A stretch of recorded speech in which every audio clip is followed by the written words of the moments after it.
Morning, everyone. This is Jose Trujillo. I'm an artist, and I wanted to talk to you about some art tips, right? And today I wanted to talk about something specific, as I like to do. And this is about the anxiety that doesn't get talked about, I believe, in artists. Uh, many people, well, most of us, I think, we talk about artwork uh, in this very profound way. Meaning, it's we talk about it like this spiritual thing. We talk about it in this way that we really feel like a strong connection, no, with our artwork.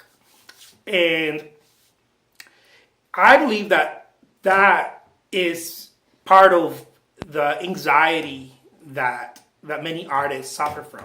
And I want to touch on it because I myself have suffered that anxiety. I still every now and then it still visits me, and it's like, hey, what's up? How you doing? You want to feel horrible? I got Starbucks water. Want to feel horrible? Let me make you feel horrible by identify yourself with the artwork. So, where I'm going at is that in other industries or other trades, the identification is there, but it's not as pronounced as with artists. And it's something that I was thinking about. I was like, man, if we didn't have all this stoppers, all this I call them bumps, no. Everybody calls them bumps on the road, but it is this suppressors, right? That just slow you down or stop you for a month, even a month, 2 months, a year. How many of us didn't pick up artwork early on in our lives to really aggressively, and we loved it, and it was passion, and then we let it go for, I don't know, 10 years, 20 years, whatever, your age is, and now we find ourselves, man, I gotta pick it up again, but with this sort of fear, and I think that a lot of the fear, it's not necessarily will I be able to sell my work, will I be able to get gallery representation, or this or that. I think that creates, of course, a lot of anxiety and worry, and because it involves time. See, it's got to do with time. If we had 1,000 years to deal with this, would be like, oh yeah, but we recognize time, right? We recognize our time, our limitation in this awesome body. So, why, I guess, is that we have this anxiety? It's because we identify ourselves with the artwork. And see, as we're painting or we're creating, in my case, right, I'm a painter, as we're painting, we start thinking about all the things that what it means to us. We start thinking about how we're going to be perceived, what people are going to think about us. How does it compare this work with the last work? How am I progressing? Does it look more modern? Does it look more traditional as I want it to look?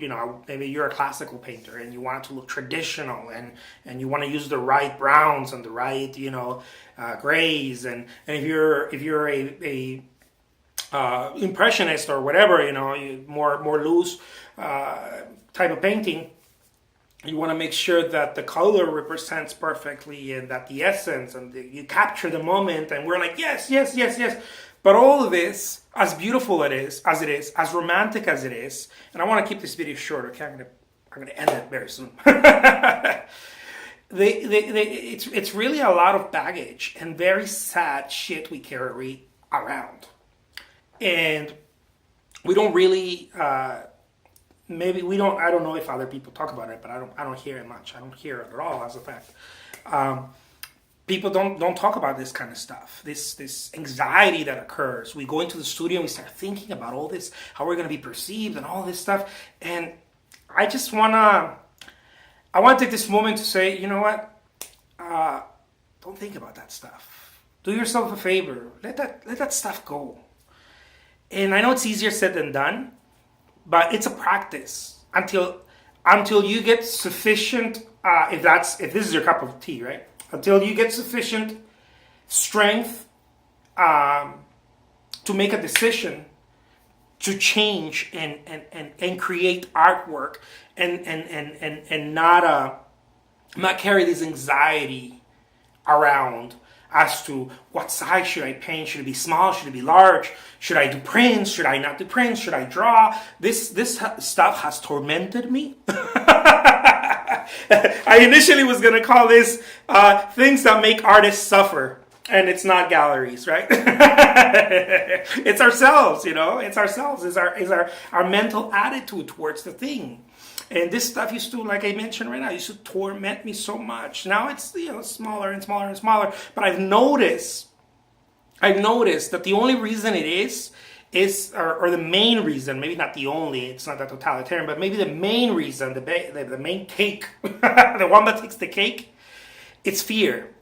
And it's fear because there is a level of not taking enough what do you call it?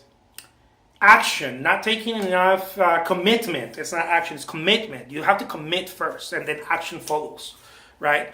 In my life, I've noticed that it's not enough commitment. There needs to be a heavy amount of commitment. It usually comes from pain. Usually, not always, but usually, you hate the situation you're in, so you're like, I'm going to change, and you create a bond with yourself. You stop telling other people what you're going to do. You create a bond with yourself, and you're like, F this, I'm going to change this, and I'm going to create real change, and that's how it is. But it starts with a commitment. It's got to be strong enough of a motive to create that commitment. And if you're going through this, all of this mental chatter that how you're being perceived, if the art and blah blah, because we celebrate this kind of stuff in art. This is really what I was trying to get to. Also, we celebrate this kind of stuff, and we shouldn't really celebrate it. It's romantic, but most romantic stuff is painful, and we shouldn't really celebrate this kind of stuff. We should celebrate someone sold a painting instead of being like, oh, that's a sellout. Be like, my God. That means I can sell a painting too. Someone open a gallery, that means I can open a gallery too if I want to, whatever. There's a possibility, but it's no longer, or that painting, this person starting out, instead of being like, oh, it's derivative, or it's too bright, they don't have the tones down yet, and blah blah. Instead of doing that, how about encourage? And I'm not talking about, encourage bad things. It's not our job to say it's good or bad. Encourage the action, encourage the motivation, the enthusiasm that the person has.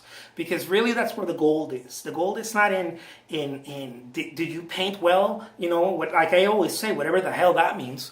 It's in the enthusiasm the heart the person carries. That's what we're attracted to. How many people see Van Gogh and go, oh, that's crappy paintings. But a lot of people are like, a lot of us, myself included, it's not the painting itself. It was the push of this person creating this artwork. That enthusiasm, it's really what motivates us and tells us, whether we know it or not, look, you too can create artwork. You too can create a volume of artwork. You too can create, maybe Van Gogh is not the example for while you're alive, but pick another artist. Who cares, Pick an artist that a lot of people don't like. I don't know. I mean, everybody hated Monet, Renoir, and all the Impressionists and the Fauvists. I won't even tell you. Everybody hated them, right?